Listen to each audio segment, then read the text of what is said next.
Hi, I'm Crystal, And I'm Karin. and you're listening to the Rom-Com Detectives.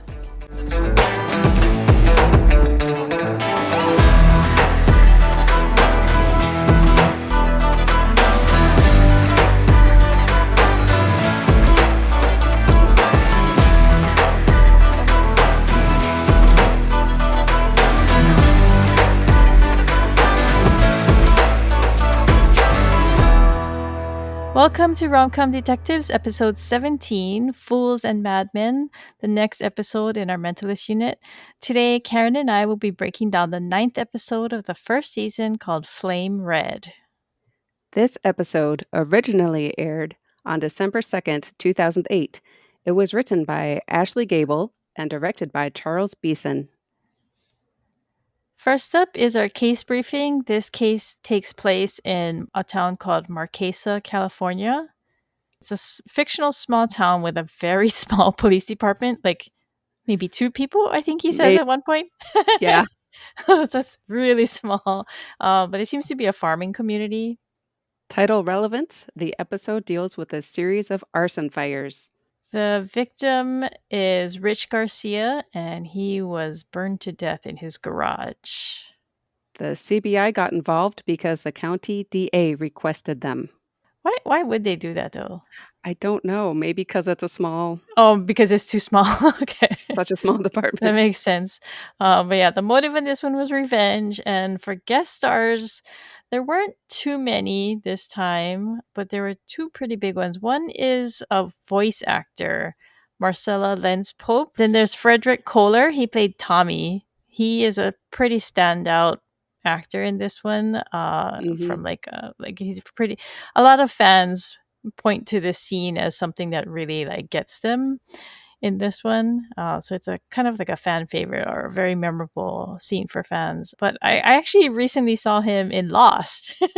I've been doing a Lost rewatch, and he appears in like season 6 for several episodes. So, but the most notable one to me was Danny Nucci. He plays Ben Machado. And he was actually in a lot of really big movies in the 90s, Hmm. like Titanic and The Rock and Crimson Tide. But I mean, Titanic is kind of the big one. He's like, Yeah, he's Jack's friend, I think, right? I don't On the remember. boat. Yeah. And then in The Rock, he's the guy who is on the team of Marines or whatever was going in, and then they all get taken out. And so he's the last guy that Nicolas Cage's character tells, "Don't go." And, and then on Crimson Tide, I think he's a Silver Surfer guy. So he has some pretty memorable like small roles, and so that's why he was such a memorable face. So he was kind of a red herring for me. I remember when I saw this, I was like, "Oh, there he is. That's the bad guy." But he's not the bad guy. So I mean, he's a bad guy, but not A the bad bad guy, but not. guy. Yeah, Yeah. exactly. Okay, Gene's skills in the episode. He does a mind reading, which is like one of his psychic shticks from his old days. He does this on Lisbon. Any other ones? They mostly just focused on him noticing things Yeah, a yeah, lot. yeah.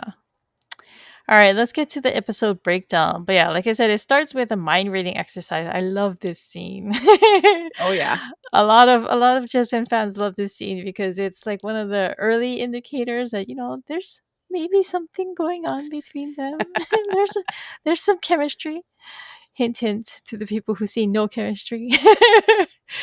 But yeah, so he's like trying to get her to picture a shape within a shape, right? Yep. In her mind. And then he's just looking at her face, and he's gonna guess what it is. And he does guess what it is, but she tries to lie and tell Yes. him that it's something else. So good. But he figures out that she's lying, and then she confirms that he got it. And then Rigsby walks by, and he says that she's blushing. Uh-huh. And actually, he kind of drops his accent. He kind of sounds like he's talking in his English accent when he says, "You're blushing." But yeah, so that's when Cho brings them the case. And so they go out to the small town, and the police chief, I thought he was really young looking. Yeah, I thought when I was yes. watching it. But then I guess if you're a police department of 2, then you can be really young. But even for what he was saying, I guess he still looks really young to me.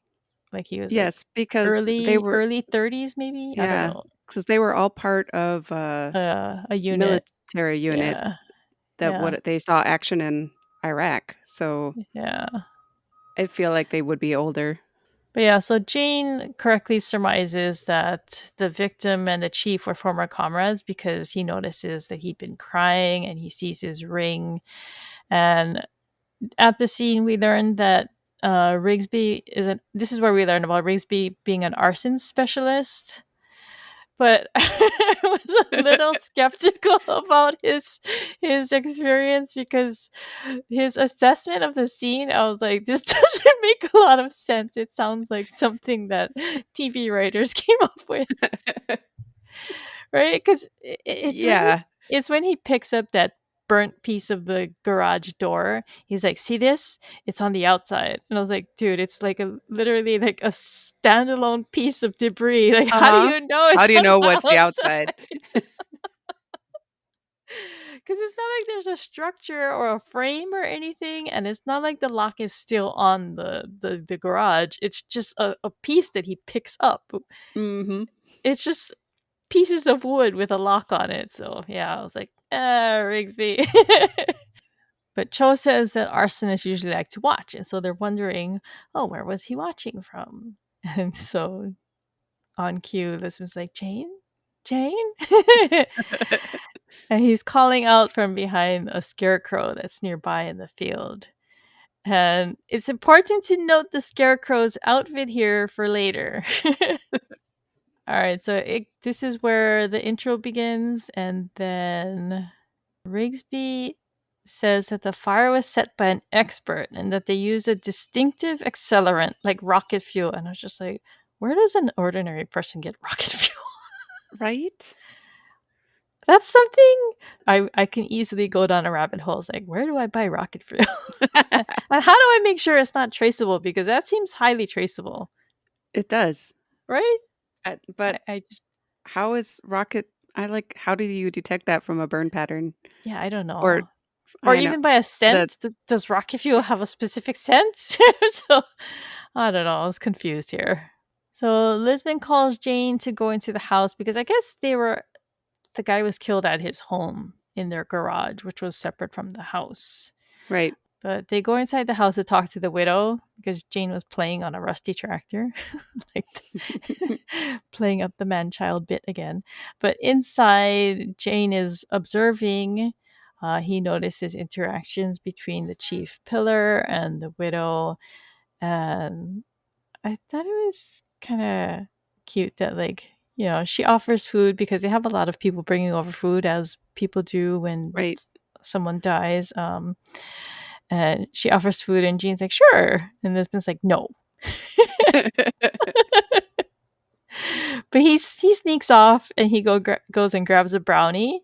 And it was weird because he grabs a brownie, and did you notice the brownie plate? Yes. It was mixed. It looked Was like it? it was like a mix of homemade cut brownies and like those Oh, yeah. circle ones that Yeah. you buy at the store. Yeah.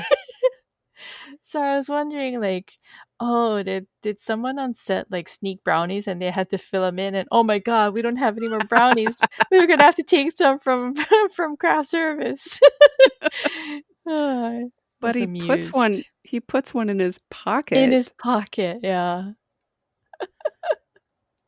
Oh, so earlier, this is when they met Ben Machado. He was helping around the house. He was helping the widow. And Jane figures out that he was in the military too. He says it's because he has military bearing, but I think it's also because he mentions to the wife that he put in some KP in the kitchen, which I Right. think, Yeah.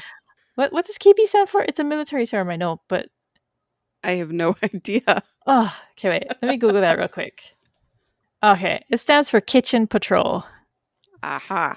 I knew that. But so Jane gets up from when Lisbon is talking to the widow, and he goes to the kitchen, and that's where he meets the daughter Maddie. And it was kind of cute, like the way he got her. because we've seen that he has a way with like little girls and like baby girls, and now we've got a sultry teenager. Mhm. Did I use the right word?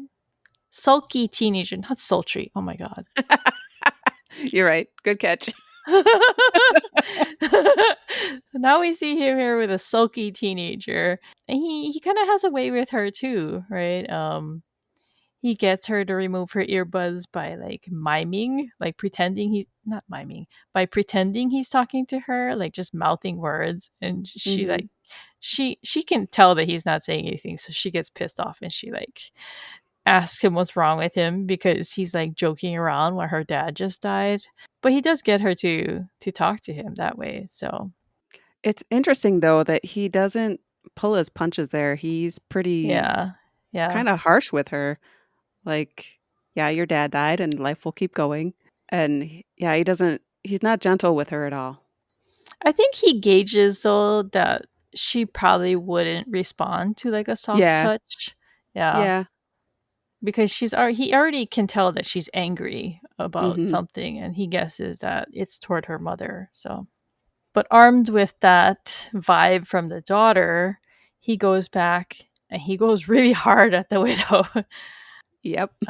But before that, Tommy arrives. He's carrying the world's biggest bag of corn chips. Yep. When he came, I was like, "Whoa! Did he just stop at Costco?" It was so huge. Uh, and I was like, "Wow, small town. Where do you buy a giant bag of corn chips like that?" But yeah, so he arrives and the widow explains that he's challenged. And when Maddie hears this, this triggers her. She gets really pissed Mhm. because I guess feels like her mom doesn't ever just call something what it is. And she says everything is a lie with her, and then she storms out. And so Jane, like, this confirms for Jane that she's really mad at her mom. So after the daughter leaves, this is when Jane goes really hard at the widow.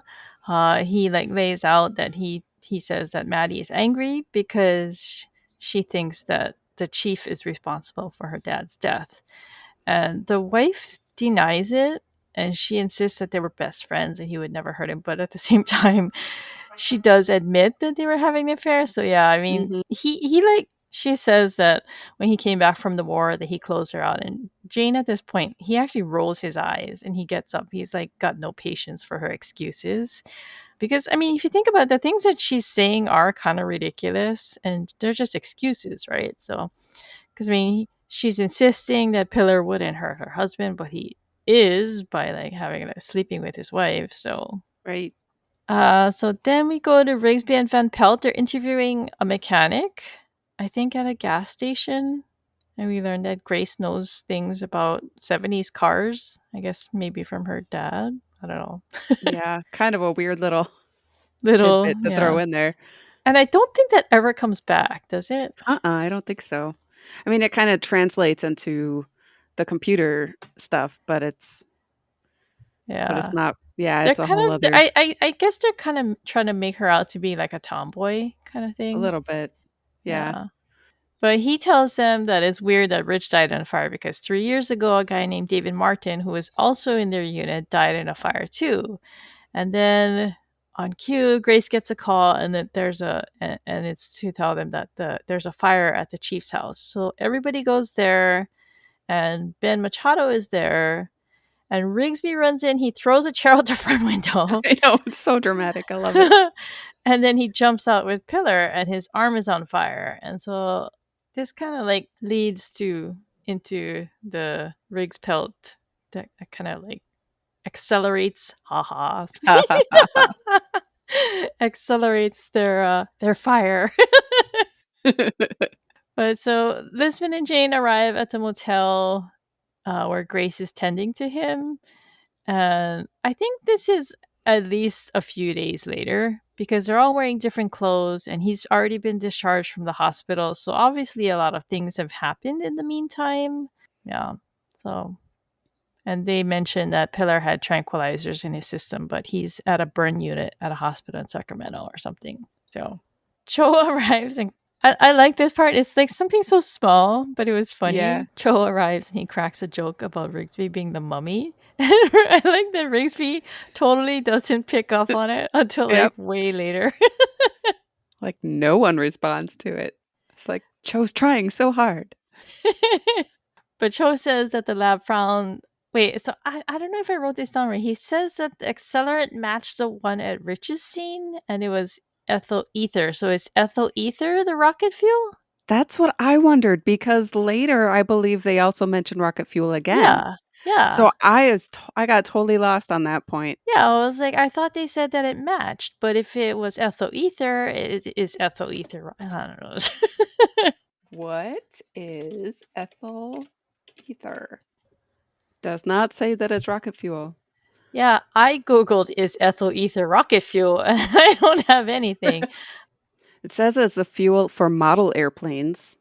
It's a solvent, industrial and laboratory applications. So it's not rocket fuel. So I think an error because at the end, Lisbon mentions the rocket fuel again. Yeah. So Yeah, she does. yeah, okay, well.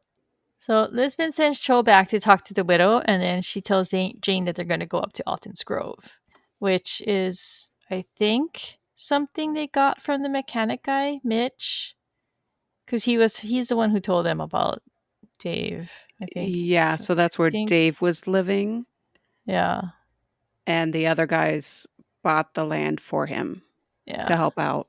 yeah. So this is information that Cho gets from the widow because he goes there and he asks her why she didn't tell them about David Martin, and she insisted it was 3 years ago and that he passed out with a cigarette, and that's how he ended up dying.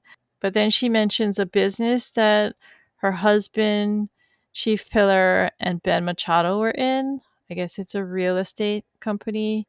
And that they had, I guess David was a drunk, but he was their friend. So they got him a place to live. So they formed that company and they bought it for him. It was a 5-acre plot of land. She says that it's not worth anything, but that Tommy lives up there as a caretaker. And so that's when we go to Jane and Lisbon. They're up at this property and they find Tommy in a trailer and he lives on the land, like Cho had found out. But she talks to him while Jane snoops around.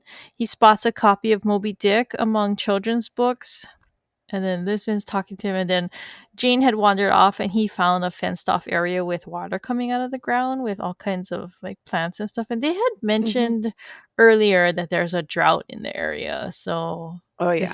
this water source is actually quite a big deal. And Lisbon says it's probably worth millions. So that's basically their primary motive at this point. So we go back to the hotel, and Rigsby, on his souped up on painkillers, outright tells Grace, I love you. And I was like, wow. Because, Yep. I mean, even if you're in a drug state, that's quite the statement. I mean, Yeah. because, He's I mean, so often you see like couples and like the I love you is like a big deal, right? So he goes right there. he totally does. He says he's feeling his mortality. I almost died, so I feel like this is a good time to tell you this. And what did you think of her reaction? I love it. It was so, it was kind of like childish. It really was. She covers her ears and she goes, "Ah, la, la, la, la, la." I She don't wanna hear it. says, Total denial. You can't tell me that. but it was so funny because she like goes into this long explanation about why they shouldn't get together, and then he just starts snoring. Snoring. It's so beautiful. That's a sign of your life together, Grace. Oh boy. But Cho comes to her rescue. He comes to get her, and they go to talk to Ben. And we hear their love theme for the first time here. I think. I don't think I noted it down earlier because it wasn't really a thing earlier. But we get to hear their music. They get their own music. Woohoo. At Machado's, they're shot at, which was kind of shocking. I was like, well, what's. Crazy. This is a very small community. I know. If you're shooting people on your property. But I mean, he finally like stands down and says he didn't know that they were police, but he's obviously like freaking out because you don't Oh, yeah. just. I mean, I can see threatening people with your gun and saying, "Get off my Mhm. property," but he just shoots at Oh, them. he goes for it. Yeah, he hits Yeah. the window right behind him. Yeah, on their car. Yeah. But yeah, so Cho goes snooping around. He finds magically ethyl ether in the barn. Ooh. Like 6 containers Six of it or six something like that? containers, yeah. But at the same time, that's kind of a stupid move an arsonist to make. I'm just gonna keep all my accelerant right on my property. Uh-huh. But at the CBI, they've taken him back to the CBI, and he insists that someone's framing him and that they're trying to kill him. And oh, this was kind of gross. Rigsby mentions that ethyl ether burns really hot, something like Mhm. 600 degrees, and he Yeah. says that Pillar had his face come off, and I was like, Yes. ew. Yes. And it's like, wait, so I felt like this was another like plot flaw because Uh-huh. Rigsby ran into a fully Yes. engulfed house, but he came Yes. out with only like second degree burns. But Yeah. I Yep, think if you get into and he was fine and tackling people within a couple days. yeah, Yeah. Yeah. so eh. Little suspect there. And it's just his arm Yep, that yeah, 'cause his sleeve caught on fire, you know. flame retardant. He's wearing a flame retardant suit, as arson Oh, specialists do. right? You never know. I did wanna point out, though, when Rigsby runs into the burning building, that's the most expressive I think we'll see Cho in this entire series. Oh, I He's didn't like notice. he, He calls like, him an yells idiot. he calls him an idiot. He's yelling at Rigsby to stop. "Stop doing that. Yeah. You're an idiot." During the interrogation, Jane goes in and he like lays out this whole scenario that he suspects now that they found that aquifer up at Alton's Grove. And he thinks that the three friends learned about the water, got all excited, and that he wouldn't like budge because it was land that they had bought for him. And so he feels that they got together to kill him 3 years ago.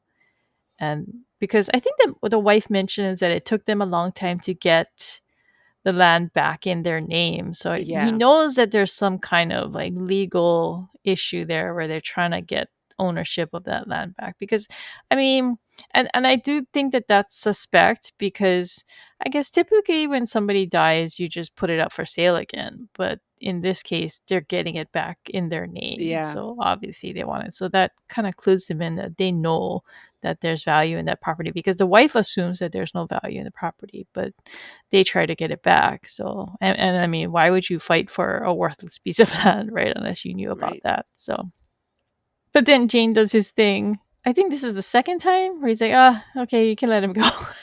Uh-huh. But this really pisses off Lisbon because outside she insists that they have enough because he shot at Cho, or he shot Yeah. at Cho and Van And Pelt. Van And Pelt. I mean, that's true. I mean, what he did was pretty serious. He could have killed them. He very nearly killed them. So she says they also have the accelerant, but Jane says that it was self-defense and that the stuff was planted, like he said. And then he's kind of mean toward her. He mocks her. Yeah. He like not just like mocks her, but he like tells her that why don't you say that again with more feeling this time, and like Mhm. Try a yeah. strong gesture. Like, "I'll show you a strong gesture, Jane." But this leads to a pretty serious conversation, and like in general, I guess the case, like we've been talking about, it's kind of full of holes and it's not very strong. I felt, but the important part of this episode is like this scene here because this goes back to the main storyline of Jane's revenge quest. Mhm. Basically, he's arguing that they should let him go because if they're holding him, the killer can't come and kill him. Right. So he wants them to let Phew. him go so that the killer can go after him and they can catch him that way. He calls him a tethered goat, which I think is a Jurassic Park reference, right? Yeah. Yep. But then and that actually makes that two movie references because I think the mummy thing is a reference to the mummy movie too, because and actually in the subtitles, they capitalize mummy when Rigsby gets the joke. This gets them started on an argument about justice versus vengeance, and Jane doesn't seem to see a difference between the two. But obviously, this bothers Lisbon because she definitely sees a difference, and he outright tells her in this scene what he intends to do when he catches Rajan. He's going to cut Mhm. him up into little pieces and make him suffer, just like he did to his family. And Lisbon lays it out too. She says, "Well, if that's what you're going to do and we can't stop you, I'm going to arrest you after you do that." So, what did you think about this conversation? I mean, Oh, yeah, it's so pivotal. I think I might have seen this episode out of context when I was I knew about The Mentalist, it was airing at the time, mhm. and I think I might have seen this scene and said, "Oh, I have to start this show from the beginning. Oh, This isn't a interesting. show I can just Jump watch in. at." Yeah, yeah, and it must have been a rerun though, because I don't think I didn't Yeah. start watching for until quite a ways in, but yeah, it's such a pivotal moment, and I think, here reminding us, cementing it in the show's lore, if you will. Yeah. Um, it's a huge scene. Yeah, it cements their opposing stances Yeah. on the issue because Yep. they have the same goal, but they have two different envisioned outcomes. She envisions a court case and prison time and, like standard justice.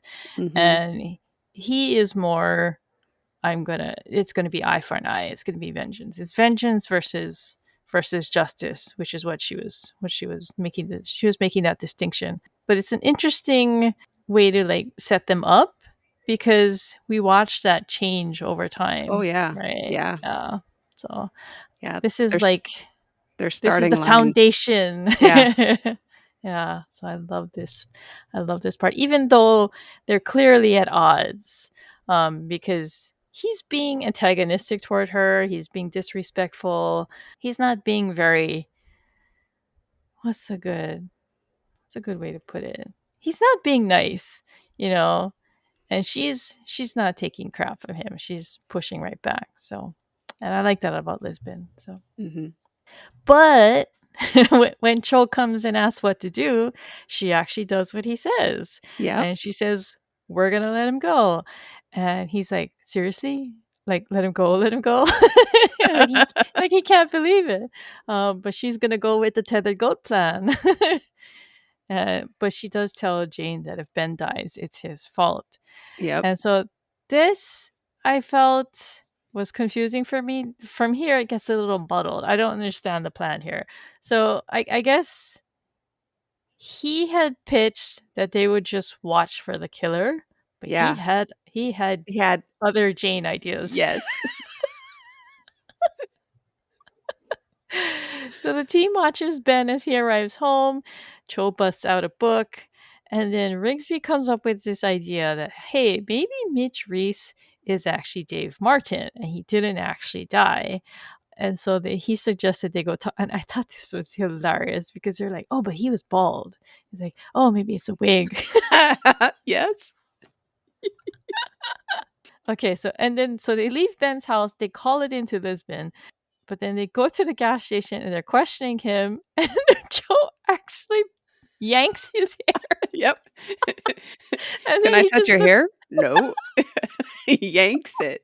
he yanks it pretty hard too. The guy's like, "What?" And I love the way Joe looks at Rigsby like, "Oh, it's real." it makes him Like look like it makes him look like two clowns. Oh my yep. god. Like, "Whoops, never mind, bye." We're gonna go back to our stakeout where we're supposed to be watching the tethered goat. Ah, the goat is out of the pen. Yeah, so they're heading back. In the meantime, Ben is like venturing out with his gun, and he's I don't know, did he hear something? I don't know. He goes out to his barn and he Yeah. ends up getting locked in his barn. And there's a guy in there. It's Dave Martin back from the dead. Dun, dun, dun. He's pouring liquid on Ben from above and he taunts him with a lighter. But this gets him to confess. And turns out Jane was right. And they did kill this guy, Dave Martin. And that's when Jane takes off his mask and reveals that it's him. And I mentioned the scarecrow outfit earlier because in this scene, Jane is wearing the scarecrow outfit. He's wearing the hat and the flannel shirt and everything in addition to the mask, which was kind of a gross mask. Yeah, it was. Well, it kind of looked like a burned Yeah, it did look like bulbous a burnt face. guy. But Machado and like Jane reveals that he recorded the whole thing, so Yeah, he's got him. But I think this was the extent of Jane's plan was just to get a confession. Jane is kind of naive like that. sometimes, yeah. he does he doesn't always think through like I'm gonna go catch a killer and then I'm gonna be stuck with a killer. So Well, he didn't know that Cho and they weren't Rigsby had left there, the had scene, yeah. left. Yeah, because he's calling out for them, Rigby, Cho, but they don't come to "Come in save now." him. But yeah, because the guy Ben, he sees a machete and he grabs it and he's like threatening Jane. But then there's something more important that like bands them together in a weird team up. A guy outside is taunting Ben, and then Jane runs to the door because he doesn't know who that is. He was Yeah, expecting Rigsby and Cho, but then so he runs to the door and he looks outside just as someone throws fire at the barn. And so this is the part I don't understand. Like if he didn't tell Rigsby and Cho what he was doing, because when they get there, they're like, Lisbon didn't know you're about to pull an idiotic stunt. So mhm. it doesn't sound like he told them that he was going to be doing this mask thing No? to get So the what if confession. so what if they had come in while he's wearing the mask and pretending to be this other guy? Yeah. I'm confused. Like it didn't like I would have thought that he would have told them to wait outside the barn. Yeah, But because he calls out for them, but like the last we know, they were just sitting in a car. So how would they have heard yeah, him? right. That's the part that doesn't really add up for me. I So mean, if they'd seen Machado go out to his barn, they probably would have been on alert. uh The barn door Jane had the barn door, like, thumping open and closed yeah. to lure him out. So, I mean, but then wouldn't Cho and Rigsby, if they had been paying attention, wouldn't they have come out with him to Yeah. investigate the barn? Yeah. Instead of like following him, they would have just helped him, right? Right? You'd think? Because they're supposed to be there protecting him. Or not Yeah, protecting him. Actually, they're supposed to be there to catch the killer too. So they right, would be on the lookout basically, right? So right. see, so this is one of Jane's half-baked plans, I think. Doesn't think everything through. But they do arrive and the barn is fully engulfed, so they're scared because they think he's inside, but then they run out from the back. So that's 'Cause yeah, 'cause Jane had a alternate escape. He must have. yeah. So but they don't show that. They just show that No. they run out. So but that's why I said it's a weird team up because Yeah. obviously they got out together somehow. But then Jane realizes, "Oh, hey, you gotta arrest him. I got him on tape confessing to killing Dave Martin," and that's when they spot somebody hiding behind the tractor, and Rigsby runs him down. He sprints really fast Yeah, he does. to go He's catch doing him. fine. He can run, and so it's Tommy, and so they take him back to the CBI, and this is the scene that I was talking about that a lot of fans talk about. Cho isn't really getting anywhere with Tommy, and Lisbon and Rigsby are really confused because they're outside listening with Jane, and Lisbon is saying none of it makes sense because all the evidence points to Tommy, but they don't understand because he's challenged, he's special needs. But the Garcia, this is where she mentions the rocket fuel again. Yeah. So this is the confusing part. So she mentions that the Garcia fire used an electronic timer and rocket fuel, and that Tommy's not capable of doing that. So this is when Jane goes into the interrogation room. And I think at this point, he already knows that it's an act. I think he knew from the time that he saw the Moby Dick, because when he saw the book in Tommy's trailer, he makes this face like, "Oh, that's Mhm. interesting." So I think he suspected already, and then once they caught him at the fire, that's when I think he knew for sure. Yeah, I agree. He tests him with an intentional mistake about Moby Dick, and then he like tells him that, because Lisbon has already said that all the evidence points to Tommy. So he says, you're already gonna go down for it, so you might as well do it as your real self. And so this is when Tommy drops his act, and he says it's a performance. He's been doing it since he was 18. He got busted for stealing a car, and when he pretended to be Tommy, he got let go. So, but there's a lot of really good quotes in this scene too, because Jane asks him, "Revenge is a hard road, isn't it?" But basically, Tommy lays out that he had figured out that his friends had killed Dave Martin, and because he lived on the property, I guess with Dave Martin, he and Dave were friends, and he had mentioned in the past that Dave was always nice to him. He didn't tease him like other people did, so I guess he did it for his friend. It's interesting though because it sounds like I mean, this is happening 3 years after David Martin died. Yeah. So it sounds like he just recently put it together that what happened? Yeah, I think he explains that. He says that they it's when they got the property back into their name. He knew that there was Yeah. something there, and I think that's when he started looking into it. So I think the wife had mentioned that it took a long time for them to get the property back in their name. So I Yeah. think that's what it was. Would that take 3 years though? I don't know. Legal I don't system know takes either. a long time, so but Yeah. yeah. But yeah, they have a really interesting conversation because Jane tells him that revenge doesn't come cheap. So there's all this talk throughout the episode about revenge and what it's going to cost to have it. But Tommy says that he knows what revenge costs and that it's worth the price. He says what he did was beautiful and redemptive. And then he tells Yeah. Jane that he wouldn't understand. And I like that they don't have Jane respond to this. Mhm. He just looks at him quietly, and we know from the look on his face that he actually does understand, and from his conversation with Lisbon that he knows that it's not going to come cheap, that it's going to come at a price. But like when Tommy's talking to him about how it was worth it, it's almost like he's speaking in a way that only somebody like Jane would understand. And it does kinda hang heavily in the air Yeah. Yeah. because we know what Jane is thinking about that and how Yeah. Jane feels about it. It's a really good and powerful scene. But then, so before it's over with Tommy, he asks Jane to go back to Maddie and tell her that he's sorry for hurting her. And that leads us to the Garcia house. And Maddie is really pissed and she's screaming at Jane because I guess he's delivered the message from Tommy. But he tries to explain to her why Tommy did it.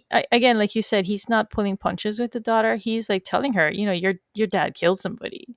And so that's Mhm. why he killed your dad. So, but he talks her down and like asks the mom, tries to get the mom and daughter to make up. Yeah. It was kind of cute the way he did it. He's like, okay, hug and like stay there while we leave so that we can feel good about it. It's cute. But then, oh my god, they go outside and they have a little talk because the thing that he says to her is revenge is a poison. He says to Maddie, he says, revenge is a Yeah. poison. Revenge is for fools and madmen. So he's talking against what he was saying earlier and against what Tommy had been talking about. So this surprises Lisbon, but he admits that, I was just saying that for the girl. Right? Yeah, Lisbon totally buys it, which I don't know, it's kinda surprising.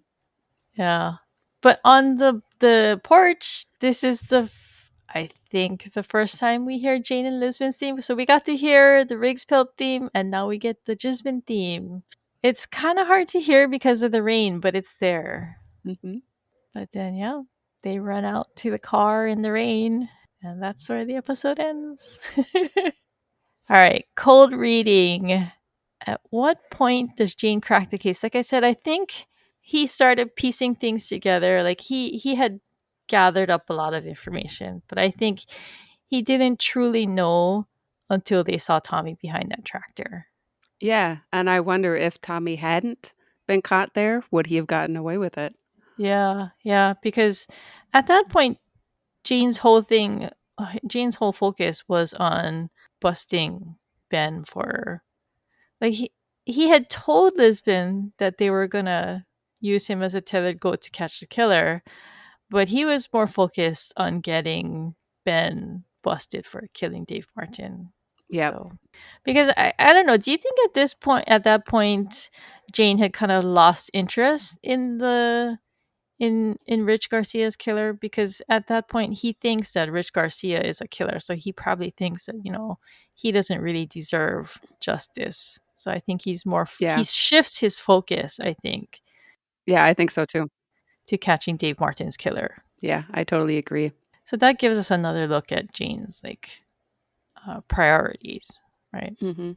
Because he doesn't seem to have any sympathy anymore for Rich, and we've already seen the way that he kind of treated the widow with disdain because she was cheating with the guy's best friend. So I think the only real person that he feels for at this point is the daughter, is Maddie, because I mean, kind of crappy parents. Yeah. But he still feels like they should make up. So okay, one other thing. I forgot to mention last episode that Lisbon's hair changed. She had straight hair for the first few episodes, but she's got wavy hair. She's got a light perm now. All right, hot reading. All right, we got a few kind of deleted moments from the script. Initially, when Jane's playing on the tractor and Lisbon calls him away, he says, as he's leaving, he says, like, you didn't want to ride it too. That's very child to Yes, mom. he's feeling his childhood right there. He was enjoying that tractor. Yeah. Tommy comes into the episode a little bit sooner, just a little bit, when Jane is talking to the daughter in the kitchen. They have Tommy come in the back door and he's Ah. holding his chips and he actually introduces himself to Jane and shakes his hand, Oh. which I feel would change the vibe a lot Yeah. because Yeah. if he's putting on his own little show and he has that close contact with Jane, I Yeah. don't know. I think that would hit a little different. Yeah. This was just a little fun moment. They cut a line talking to the widow where she declares Marquesa the avocado capital of the world. And in the episode that they aired, they mention a parade, but she goes a Yeah. little deeper, like the husband is like in charge of the floats or something. And so later there's an establishing shot of the town with Rigsby and Van Pelt driving through, and they're seeing all the banners celebrating Avocado Week. And Rigsby questions, like he says, I don't get it. Why are they celebrating a fruit? And Van Pelt says it attracts tourists. And so he says, what kind of person travels to see guacamole? Which, come on, Rigsby would travel to see Right? guacamole. He should be excited to be like, hey, it's guacamole week. He would be totally down for avocado week. Maybe that's why they cut it. They must have been like, "Eh, wait, this doesn't fit with Rigsby's character." Right? And then another little scene, which, oh, it made me laugh so hard. When Jane is taunting Macchiato in the barn at the end, and he's got the machete ready to go at Jane, and Jane distracts him in the episode. He distracts him by he lights up the lighter to say, Uh-huh. I just poured accelerant in here and I've got a lighter. Like maybe you don't want to come at me. But in the script, he says, you're forgetting something. And instead of lighting up the lighter, he calls back to the opening scene and says, imagine a simple geometric shape, any shape you like. Yeah, I don't think that would have worked quite as dramatically. That would have changed things a lot. Yeah. I mean, it ties in that opening scene really well. Yeah, yeah, but it doesn't make that a whole lot of sense. No. It doesn't work. Uh, All right, let's get to our rewatch checklist, which are getting kind of long, but yeah, that's part of the fun of this, right? So, just been moments. There were a lot in this episode. Yeah, I actually have this episode marked as a just been episode. So I nice. do have a long spreadsheet of all the episodes, and I have them color coded. I have like just been ones marked and everything. But basically, there's the opening scene where he reads her mind about the sheep she's thinking of. What else is there? I've got the way Lisbon smiles at Jane when he appears by the scarecrow. Hmm. I also think we can add in their vengeance justice conversation because that like is an ongoing conversation Yeah, that they have all the time. So it's like it's set up for them to have deep yeah, conversations. Yeah. So totally. And then this final scene, running in the rain. Are they holding hands? I The way I they cut it? I saw you write that and I was like, "Are they?" So I went back to go look and I don't think they are, but it kind of seems like when they jump off the porch, maybe Yeah. they he grabs her hand, but they let go really quickly. Or So they I don't have to know. cross paths.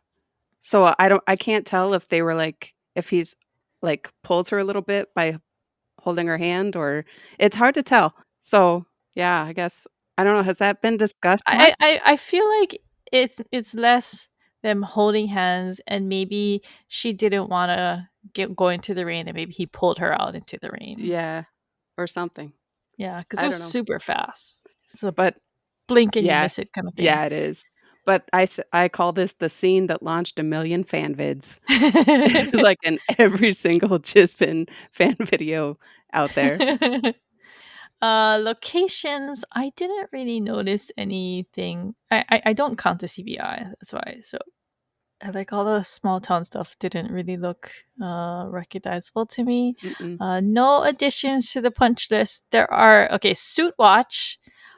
I Dun, noted dun, down dun. 4 different suits in this Woo! episode. There's a light gray with a navy blue vest. There's a fully matching light gray suit. He wears 3 fully matching suits in this and one like mismatched one. So he's got a light gray, he's got a charcoal gray, and he's got a navy blue. So yeah, I count 4. Plus he's wearing Yeah, I was gonna say you the didn't count the scarecrow stuff. scarecrow. Well, that's not a suit, but yeah, that's something he wears too. So, and Is he then wearing is he wearing that over a suit? I have no idea. He looks very different in those clothes. He does. Okay, Karen wants to add revenge watch. Yes, so there are a lot of moments I peppered throughout the series where we have the perpetrator has their own little revenge quest and they always like they'll some of them say it's justified and some don't. And so I just think it's really interesting to kind of track that and just the different opinions that Jane's getting on his own revenge quest. Yeah, So we had in the second episode we had Jane talking to the kid whose sister was murdered and he murdered. wants Yeah. to take out her killer. And in this one we have Tommy who very clearly thinks it was all worth it. Favorite lines. A lot of the revenge lines were my favorite, but I did like when Lisbon says, "That's not justice, it's vengeance," and Jane says, "What's the difference?" I like that. Mhm.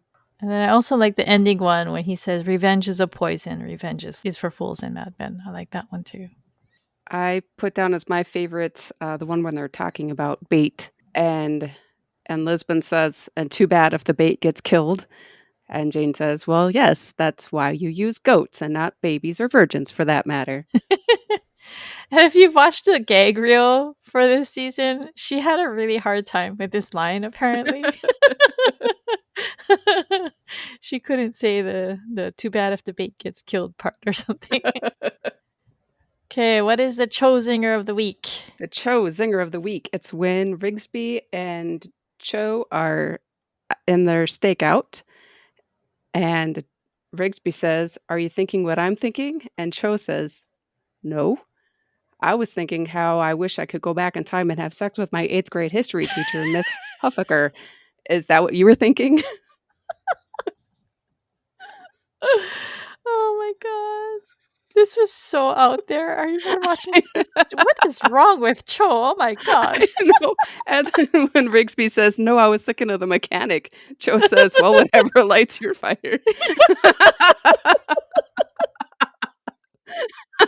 That whatever lights your fire thing, that was another zinger. I think we should cut that. Oh my god. His straight man humor is just too funny. And it's so subtle too. If you're not paying attention, you're gonna miss it. All right, when we come back, we're gonna have a new Memory Palace quiz. Whew, okay.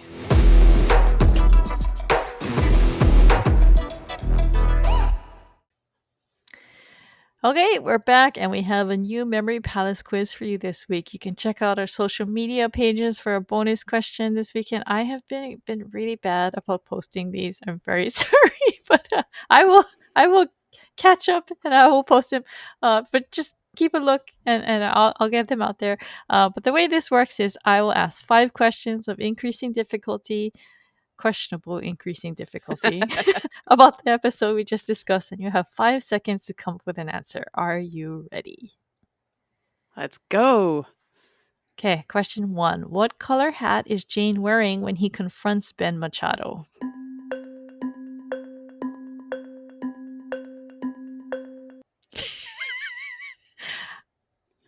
I do admit that this quiz is kind of hard.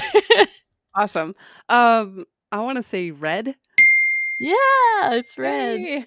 Yay. Okay, question 2.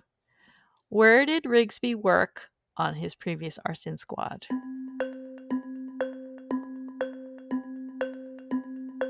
San Francisco. No, it was San No, Diego. San Diego.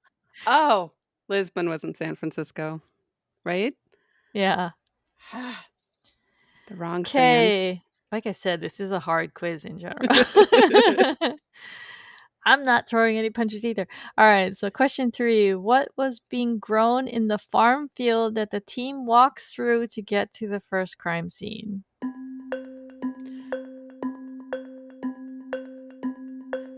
They mentioned corn, but I think But we saw vineyards.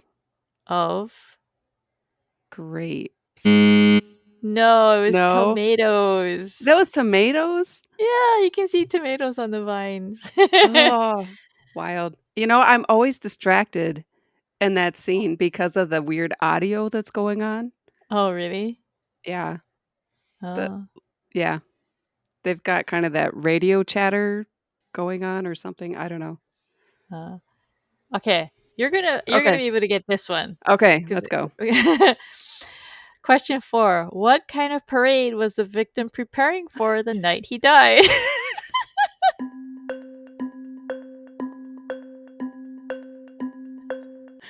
Avocado week. Yeah. Yeah, he was preparing for the avocado parade. Okay. See, if Karin hadn't done research, though, that would have been a hard question. Yes, it would've. Okay, hardest question. Question 5. What was the name of the real estate company that the 3 friends formed? Oh, goodness.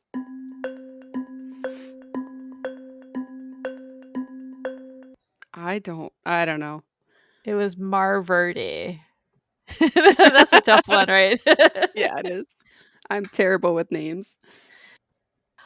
Alrighty. Overall, what were your thoughts? I didn't really like the case for this one, but I really love the progression of Jane and Lisbon's character. So Yes. Yep, I'm with you. This episode, like, there's so much foundational content in this one. yeah, yeah. So it's the case is. I mean, it's not my favorite, but like I do like the Tommy reveal too. That was Yeah, really good. yeah. But yeah. If you're enjoying Rom-Com Detectives, be sure to leave us a rating or review on Apple Podcasts or Spotify. If you're listening on Spotify, Reddit, or YouTube, you can leave us a comment answering our question of the week by telling us whether you've read Moby Dick. I was telling Karen earlier, I haven't read Moby Dick. Nope, me either. If you'd like to join additional conversations about The Mentalist, you can visit the Mentalist subreddit at reddit.com/r/the Mentalist, and you can join the Mentalist Bullpen Discord server linked in the sidebar. To contact me and Karin, you can email us at host@romcomdetectives.com. You can follow us on Instagram, Threads, or Blue Sky at romcomdetectives. And actually, the next episode we're going to be covering is Red Brick and Ivy. So if you want to ask us a question or have us discuss something in particular, you can call and leave us a voicemail or text message at 1-650-733-XOXO or 9696. This episode of Rom-Com Detectives was recorded on June 5th, 2025. Rom-Com Detectives Mentalist Unit is co-hosted by Krista Watanabe and Karin Lubbers and is produced by Pico's House. Thanks for listening. Bye. Bye.